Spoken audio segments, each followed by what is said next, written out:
Online payment. जब भी ये शब्द सुनाई देता है ऑनलाइन पेमेंट, तो हमारे दिमाग में एक ही आवाज सुनाई देती है। पेटीएम करो। और मोस्ट कॉमन सीन्स में होता क्या है कि एक क्यूआर कोड होता है जिसको स्कैन किया जाता है एंड देन आपको ये साउंड देखने को मिलता है। एटीएम पर 100 रुपए प्राप्त हुए। इस क्यूआर कोड की असली इंपॉर्टेंस मुझे समझ में आई अभी कुछ दिनों पहले। कैसे समझ में आई वो बताता हूँ। हे गाइस, व्हाट्स अप, क्या हाल चाल है? उम्मीद करता हूँ सब बढ़िया चल रहा होगा। अरे समीर का फोन। हाँ समीर भाई। हाँ, हेलो शोभा भाई, क्या हाल चाल? बहुत बढ़िया समीर भाई, तुम बताओ क्या हाल चाल है? भाई थोड़ा सा इशू चल रहा है। हाँ बताओ क्या हुआ? अरे मैं तुझे बताया था ना मैंने वो अपने प्रोजेक्ट के बारे में, जिसमें बच्चों के लिए हम लोग ड्रीम कंपनी जो है क्रैक कराना जो है थोड़ा सा आसान करवाएंगे। हाँ हाँ हाँ, वही वही वही वही वही। हाँ हाँ, वो यूट्यूब वीडियोस के लिए वो सारी चीजें हैं।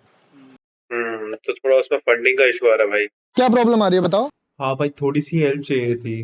अरे बताओ यार, तुम्हारे लिए तो जान भी हाजिर है, बस मांगना मत। बस छोटा सा ही अमाउंट है यार, मतलब लाइक 50,000 रुपए ही है। ठीक है, अभी भेज देता हूँ, मेरे को बारकोड सेंड कर दो फटाफट। चलो ठीक है भाई, ठीक है ठीक है ठीक है, ओके। 15 minutes later. इस बात से आप रिलेट कर पाओगे कि जब भी आपको लाइक कोई इंपॉर्टेंट काम कर रहे होते हो उसी समय कोई ना कोई इशू जनरेट हो जाता है। I don't know how but होता है। सेम वे अभी मैं जैसे काम कर रहा था and I was just open my UPI app, तो वहाँ पे मुझे ये देखने को मिला एंड मैंने बहुत सारी चीज़ें ट्राई करी लेकिन ये चीज़ रिजॉल्व नहीं हुई। तो मेरे को एक आइडिया आ रहा है। मैं एक बार शोभित को कॉल कर लेता हूँ, लाइक उससे कहता हूँ कि अगर मैं यूपीआई आईडी दे दूँ तो क्या वो उस पर कर पाएगा। तो let's see. Okay, and here we go. Number है मेरे पास, ये देखो। ठीक है,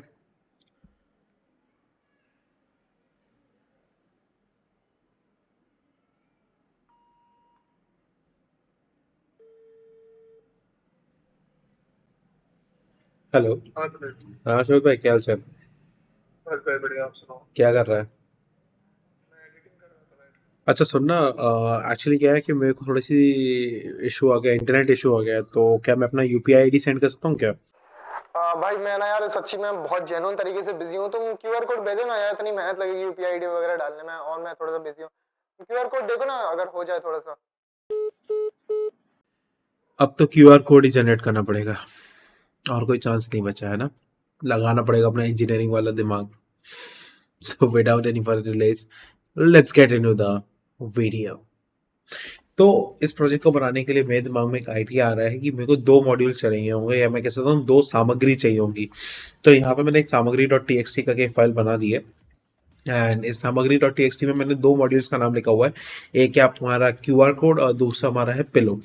तो हम लोग सिंपली क्या करेंगे, इन दोनों ही मॉड्यूल्स को इंस्टॉल करेंगे। तो आप टर्मिनल ऑन कर सकते हैं या उसे लेके आ सकते हैं। यहाँ तो आप यहाँ पे जाइएगा एंड यहाँ पे टर्मिनल है, इस तरीके से जा सकते हैं, या फिर आप एक शॉर्टकट ट्रिक है वो याद रख लीजिए, जो कि है कंट्रोल प्लस बैक टिक। उसको क्लिक करेंगे एंड आपका आ जाएगा। तो मैं यहाँ पे कर लेता हूँ अपने कंसोल को क्लियर एंड अगर मैं भी चेक करूँ कि क्या मेरे सिस्टम में क्यूआर कोड या पिलो नाम का मॉड्यूल इंस्टॉल है कि नहीं, तो उसके लिए हमारा कमांड होता है पिप लिस्ट एंड मैं यहाँ पे क्लिक करूंगा तो एक ही मॉड्यूल है जो कि है पिप मॉड्यूल। ओके, सो मैं यहाँ पे सजेस्ट करूंगा कि मैं यहाँ पे एक वर्चुअल एनवायरनमेंट बना लूँ। तो मैं वर्चुअल एनवायरनमेंट बनाने के लिए F1 क्लिक करूंगा and Python create and select the environment tab. तो वर्चुअल एनवायरनमेंट इंटरप्रेटर भी मेरा सेम रहेगा एंड मेरा वर्चुअल एनवायरनमेंट के फोल्डर बन जाएगा। अगर आपने वर्चुअल एनवायरनमेंट के रिगार्डिंग वीडियो नहीं देखी हुई तो नीचे लिंक में डिस्क्रिप्शन में दे दूंगा मैं, आप जाके चेकआउट कर सकते हो। क्यों ज़रूरत होती है वो भी पता चल जाएगा। ठीक है, तो आई होप मेरा जो यहाँ पे वर्चुअल एनवायरनमेंट वो बन चुका है। तो वर्चुअल एनवायरनमेंट का नाम जो है वो है VENV and then we will go for scripts and then we will say activate, then we will say activate. But to do so, first we have to write one more line, that is source, and now we will write activate. Let's enter and हम लोग जो है हमारे virtual environment के अंदर आ चुके हैं। Now हमारा जो मेन काम है इन दोनों जो मॉड्यूल है इनको इंस्टॉल करना है। तो मैं यहाँ पे एक सिंपल कमांड लिख सकता हूँ क्या, like pip install -r and जो भी हमारे फाइल का नाम है जहाँ पे ये मॉड्यूल के नाम है, तो यहाँ पे मॉड्यूल के नाम क्या है, सामग्री डॉट टी एक्स टी, सामग्री डॉट txt एंड जैसे ही मैं हिट करूंगा एंटर को तो यहाँ पे वो दोनों मॉड्यूल डाउनलोड हो जाएंगे। यहाँ पे मैंने जो फंक्शन का इस्तेमाल किया था आर का, दैट मीन्स रीड, एंड यहाँ पे फाइल हैंडलिंग का कुछ है। अगर हम लोग आगे जब जाएंगे तो मैं ये भी समझा दूंगा फाइल कैसे हैंडल की जाती है, फाइल कैसे रीड की जाती है। तो अब मैं अगर पिप लिस्ट करता हूँ and if I go and do the pip list, तो ये जो हमारे पिलो नाम का मॉड्यूल था वो इंस्टॉल हो चुका है एंड क्यूआर कोड नाम का इंस्टॉल हो चुका है। ठीक है, तो यही हमें चाहिए था। मेन चीज अब क्या करनी है, हमें अपने फाइल को तैयार करना है। तो प्रोजेक्ट को चालू कैसे करना है, सबसे पहला काम हमारा होगा कि इन दोनों मॉड्यूल्स को हम लोग क्या करेंगे, इंपोर्ट कर लेंगे। तो इंपोर्ट करने के लिए दो मॉड्यूल्स हैं हमारे, तो एक तो है हमारा क्यूआर कोड एंड जो नेक्स्ट हमारा है वो है पिलो, एंड पिलो आपका यहाँ पे कॉल किया जाता है बाय PIL। ठीक है, ओके। नेक्स्ट थिंग हमारा जो नेक्स्ट स्टेप रहने वाला है वो ऑब्वियस है, क्या रहने वाला है, हम लोग सिंपली क्या करेंगे, हम लोग यूजर से उसका जो UPI ID है वो ले लेंगे ताकि उसी के अकॉर्डिंग हम लोग क्या जनरेट कर सके, एक QR कोड जनरेट कर सके। तो मैं एक वेरिएबल बना लेता हूँ, let's create a simple variable स्टेटिंग UPI ID and मैं यहाँ पे क्या कर लूंगा, यूजर से इनपुट ले लूंगा। अब यहाँ पे टाइप कास्ट करने की कोई जरूरत नहीं है क्योंकि हम यहाँ पे कोई कैलकुलेशंस नहीं कर रहे हैं। तो I can simply take the input from the user and I will write enter the UPI ID, enter the UPI ID। Okay, हम लोगों का UPI ID एंटर करने के लिए यहाँ पे आ चुका है। अब मेन चीज है कि UPI एक्चुअली में वर्क कैसे करता है, या हम जब किसी QR कोड को स्कैन करते हैं तो उसके अंदर एक्चुअली में डेटा क्या होता है वो समझते हैं। जब भी हम लोग एक QR कोड को स्कैन करते हैं तो उसके अंदर एक पर्टिकुलर फाइल होती है या पर्टिकुलर टेक्स्ट होता है जो आगे जाके प्रोसीड होता है, या हम कह सकते हैं उसी के अकॉर्डिंग वो जो है पेमेंट इनिशियलाइज करता है। तो उसको जो बेसिक स्ट्रक्चर होता है UPI ID का, तो मैं आपको वो एक दिखा देता हूँ UPI ID का बेसिक स्ट्रक्चर क्या होता है। UPI ID, ओके, तो एक UPI ID का आपका जो बेसिक स्ट्रक्चर रहेगा वो कुछ इस तरीके से रहेगा। हम लोग यहाँ पे UPI लिखते हैं, जैसे HTTPS होता है, हम लोग यहाँ पे HTTPS की जगह पे क्या लिखेंगे, UPI and double colon, not single colon, double forward slash, and यहाँ पे हमारा ऑप्शन रहेगा पे का। देखो HTTP हम लोग क्या करते थे, HTTPS colon double forward slash and then उसके बाद URL लिखते थे। यहाँ पे क्या रहता है, जब हम UPI का इस्तेमाल करते हैं तो यहाँ पे UPI रहता है, ठीक है, यूनिफाइड पेमेंट इंटरफेस। तो यहाँ पे UPI comma, not comma, it's colon forward slash and पे, एंड फिर उसके बाद हमारे एट्रीब्यूट्स आते हैं। उसके बाद क्या आते हैं, हमारे एट्रीब्यूट्स आते हैं। फॉर एग्जाम्पल PA, यहाँ पे ये PA होता है आपका जो यूजर आईडी होती है वो। तो यहाँ पे आप क्या कर सकते हैं, यहाँ पे ये यूजर आईडी के तौर पे लिख सकते हो। फॉर एग्जांपल हमारा यूजर आईडी क्या है, यहाँ पे वैसे तो यूजर आईडी आता है, लेकिन हमारे केस में यूजर आईडी क्या रहने वाला है, जो UPI ID होगा। ये हमारा होता है बेसिक स्ट्रक्चर एक UPI ID का, जो कि QR कोड के अंदर स्टोर होता है।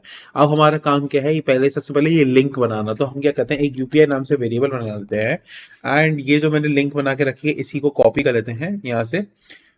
Let's copy and paste, okay, and instead of UPI user ID I will do UPI ID, and यहाँ पे आपको एरर देखने को मिलेगा। क्यों?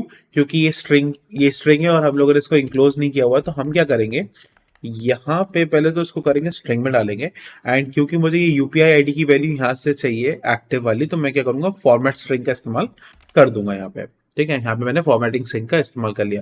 अब जो ये UPI वेरिएबल के अंदर मेरा जो लिंक बना है इसको ही हमें QR कोड के अंदर पास करना है। तो एक काम कर लेते हैं हम लोग सिंपली एक नया वेरिएबल बना लेते हैं UPI QR करके, एंड यहाँ पे हम लोग क्या कर देते हैं, हमारा जो मॉड्यूल है QR कोड उसको कॉल कर लेते हैं QR कोड, एंड यहाँ पे आपको कह देंगे हम लोग QR कोड मेक, और इस मेक के अंदर क्या पास करने वाले हैं, हम पास करने वाले हैं जो लिंक है, जो हमारे QR कोड को स्कैन करने के बाद वो लिंक हमें शो होगी। तो हम क्या करेंगे, यहाँ पे पास कर देंगे सिंपल हमारा UPI। ठीक है, अगर मैं ये कर देता हूं तो हमारा जो है QR कोड बन जाएगा, लेकिन वो QR कोड कहाँ स्टोर होगा, कैसे शो होगा, वो अभी हम लोगों ने नहीं किया है। तो इसको हम क्या करेंगे, अब पिलो मॉड्यूल की हेल्प से हम इसे सेव एंड शो करने का काम करेंगे। तो सिंपली क्या करते हैं, सबसे पहले जो हमने QR कोड बनाया, पहली बात तो मैंने QPI कर दिया है, जो कि UPI होना चाहिए।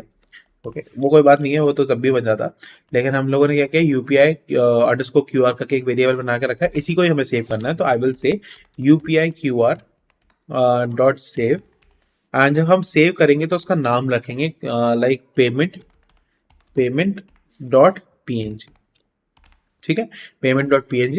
एंड साथ ही साथ में मैं क्या कर सकता हूँ, इसको शो भी करना चाहूंगा मैं, तो मैं बोलूंगा UPI QR code, UPI QR dot show, and हमारा प्रोग्राम तैयार। Yes, it has just taken like, अगर मैं ये जो एम्प्टी स्पेसेस हैं उनको हटा दूं तो it has almost taken 8 lines of code and हमारा प्रोग्राम तैयार हो चुका है, हमारा QR कोड तैयार हो चुका है। Let's run this program and see whether our program is running good और नॉट। सो हमारा जो यूजर का यूपीआई आईडी है वो डाल देते हैं, वो होगा रोचक कनेक्शंस @kotak, ठीक है। तो हमारा QR कोड यहाँ पे जनरेट हो गया, बस इट वॉज जस्ट सिंपल। और ऐसा नहीं है कि सिर्फ जनरेट हुआ है, यहाँ पे हम लोगों के पास यहाँ पे payment.png करके एक QR कोड बन गया है। एंड हाँ, इट इज स्कैनेबल, ऐसा नहीं है कि हम इसको स्कैन करेंगे तो स्कैन नहीं होगा, लेट्स स्कैन। और मैं यहाँ पे अपना साइड में जो है स्क्रीन रिकॉर्डिंग भी अटैच कर दूंगा, जिससे कि बिल्कुल वैलिड हो जाएगा कि क्या ये स्कैनेबल है कि नहीं। So let's go to our screen recording.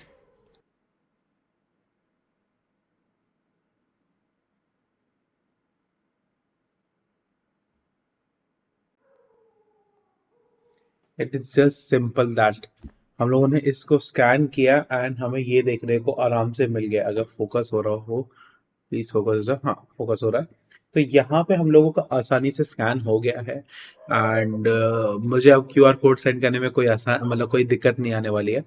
So I hope ये हमारा जो छोटा सा प्रोजेक्ट था वो आपको समझ में आया होगा। अगर कोई भी डाउट आता है आपको, तो आप जो है, आपको मालूम है कहाँ पे लिखना है, कमेंट कर सकते हैं, नहीं तो आप मेरे को पर्सनल DM भी कर सकते हैं। हम लोगों की टीम एंड मैं खुद उस चीज़ को रिप्लाई करने की पूरी कोशिश करूंगा। सो मिलते हैं हम आपसे नेक्स्ट वीडियो में।